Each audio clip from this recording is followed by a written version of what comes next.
आपल्याला माहिती आहे की राज्यामध्ये PM किसान सन्मान योजना ही केंद्राची आणि राज्याची नमो शेतकरी महान निधी योजना ह्या दोन योजना ह्या शेतकऱ्यांसाठी आहेत।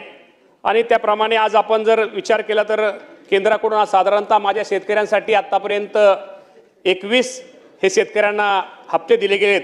त्याची एकूण सगळी जर रक्कम जर विचार केला तर साधारणतः 39,309 कोटी एवढी रक्कम ही केंद्र सरकारने माझ्या महाराष्ट्रातील शेतकऱ्यांसाठी त्यांनी ती दिलेली आहे। आणि महाराष्ट्राचा जर आपल्या राज्याचा जर विचार साधारणतः एक हप्ता साधारणतः 1814 कोटी रुपये।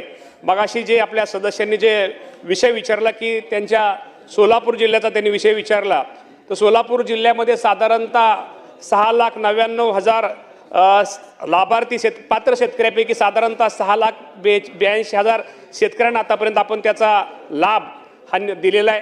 त्यामुळे त्यांचा जो प्रश्न की ही जी योजना आहे केंद्र सरकारची ह्या केंद्र सरकारच्या योजना ही साधारणतः त्याचा कट ऑफ डेट ही पूर्वी ज्यावेळेस केंद्राने योजना जी आपण केंद्राने ते राज्याने त्याप्रमाणे राबवली साधारणतः 1 फेब्रुवारी 2019 की त्याच्या अगोदर असणाऱ्या शेतकऱ्यांसाठी 1 फेब्रुवारी 2019 नंतर जर कुणी नवीन शेती घेतली तर तो लाभार्थी तो शेतकरी यामध्ये पात्र ठरत नाही। आणि सदस्यांची भावना आहे बरोबर आहे की त्या 2019 नंतर फक्त वारसाला एखादा मृत्यू झाला तर वारसाला त्या योजनेचा लाभ घेता येतो, परंतु ज्यांनी नवीन शेती घेतली किंवा नवीन ह्या गोष्टी घेतात तो त्याला लाभ होत नाही।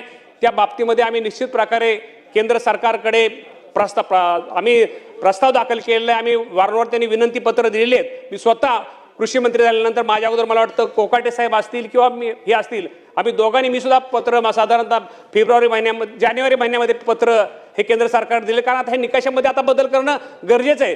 कारण काय 1 फेब्रुवारी 2019 नंतर त्यानंतर अनेक शेतकऱ्यांनी नवीन जमीन घेतलेली जे गरीब शेतकरी त्यांना हा योजनेचा लाभ मिळाला पाहिजे। या बाबतीमध्ये केंद्राकडे आमचा सगळ्यांचा पाठपुरावा चालू आहे। आणि सोलापूर जिल्ह्यामध्ये सुद्धा जे काय अपात्र त्यांनी जे सांगितलं की काय शेतकरी पात्र शेतकरी आहेत, परंतु पात्र शेतकरी असले तर निश्चित प्रकारे त्यांना जास्तीत जास्त या योजनेचा लाभ हा राज्याची योजना असू द्या किंवा केंद्राची योजना असू द्या हा शेतकऱ्यांना लाभ दिला जाईल। जर आपण राज्याचा जर विचार केला तर साधारणतः राज्याने सुद्धा 7 आतापर्यंत शेतकऱ्यांना हप्ते दिलेले आहेत। साधारणतः 13,000 कोटी रुपये हे राज्य सरकारच्या माध्यमातून दिले आहेत। केंद्र सरकारच्या माध्यमातून 39,000 कोटी रुपये हे माझ्या शेतकरी बांधवांना दिलेत। त्यामुळे हे सरकार हे निश्चित प्रकारे शेतकऱ्यांवरती हे करणार आहे। त्यामुळे निश्चित प्रकारे सदस्यांच्या ज्या भावना आहेत त्यांचे जे काही प्रश्न आहेत त्यांचे जे त्या बाबतीमध्ये निश्चित प्रकारे नोंद घेऊन त्यांच्यासमोर त्यांची एकत्र बैठक घेऊन या बाबतीमध्ये निश्चित प्रकारे निर्णय घेतला जाईल। समाधानकारक